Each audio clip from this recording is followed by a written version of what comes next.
Hello what's up guys. आज हम शुरू करने जा रहे हैं हमारी सीरीज़। हम शुरू करने वाले हैं हमारे नाउन से।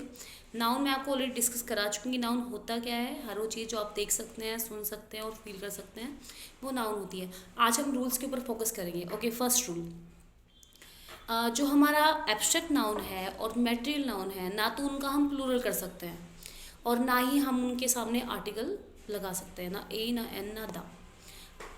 और लेकिन यहाँ पे एक्सेप्शनल केस क्या है कि अगर कोई particular thing as an abstract noun काम कर रही है और as a collect material noun की तरह काम कर रही है, तभी वो रूल्स के ऊपर अप्लीकेबल होंगे। अगर वो किसी और तरीके से काम कर रही है, फॉर एग्जाम्पल इफ़ आई से गोल्ड रिंग। अब यहाँ पर रिंग हमारा नाउन है और गोल्ड हमारा एडजेक्टिव है। अब यहाँ पे जो गोल्ड है वो ऐसे मेटेरियल नाउन की तरह काम नहीं कर रहा है, तो वो जो रूल मैंने आपको बताया वो इसके ऊपर एप्लीकेबल नहीं है। अगर कोई particular element as a abstract noun या मेटेरियल नाउन की तरह काम कर रहा है, तभी ये रूल एप्लीकेबल है, अदरवाइज नहीं है। ठीक है। हाँ, स्पेसिफिक हम बात कर रहे हैं, जैसे मैं बोल दूँ कि ऑनेस्टी ऑफ राम। अब ये हो सकता है कि आप दा लगा दें क्योंकि ये स्पेसिफिक बन गई है, the honesty of Ram.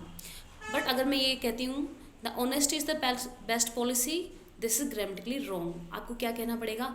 Honesty is the best policy.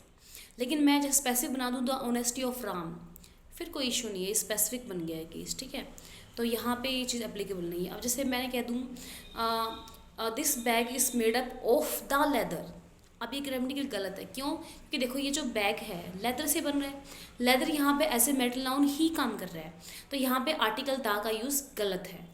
तो लेकिन हाँ, फॉर एग्जाम्पल मैं कह दूँ you have lost the bag, the leather bag which I gifted to you, which I gift to you या which I give to you, right.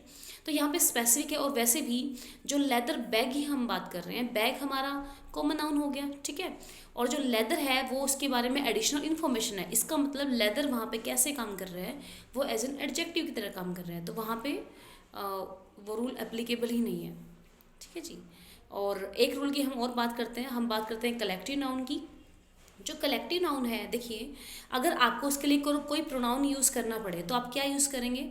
आप इसके लिए यूज़ करेंगे इट या फिर दे। अगर वो मिलके काम कर रहे हैं तो आप यूज़ करेंगे उनके लिए इट। जैसे मैं बोल दूँ our team won the match.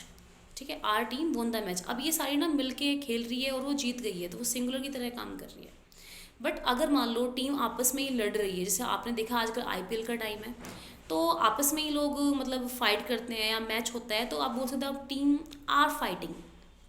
तो आगे अगर आपको इनके लिए कुछ लिखना है, कोई प्रोनाउन यूज़ करना है, अगर वो टीम यूनाइट होकर कोई काम करें तो आप इट यूज़ करेंगे। बट अगर वो आपस में लड़ रहे हैं तो वो दे बन जाएगा, देयर बन जाएगा, राइट। वन मोर एग्जाम्पल मैं कह दूँ, जैसे ज्यूरी है, ज्यूरी ने एक ही डिसीजन पे डिसाइड कर लिया कि हाँ भाई ये जो इंसान है he is going to be winner, तो कोई इशू नहीं है। वो एक कलेक्टिव की तरह काम कर रही है, ऐसे कलेक्शन काम कर रहे हैं, मिलके काम कर रहे हैं, तो वो इज़ आएगा और इट्स लगेगा आगे। बट अगर वो लोग आपस में उनके विचारों में कुछ मतभेद है, they are divided in their opinion, तो उस केस में वहाँ पे आगे दे आ जाएगा और देयर ओपिनियन आ जाएगा। सो आई होप आपको ये जानकारी अच्छी लगी हो। आज हमने 3 रूल कवर कर लिए हैं। And thank you so much for watching.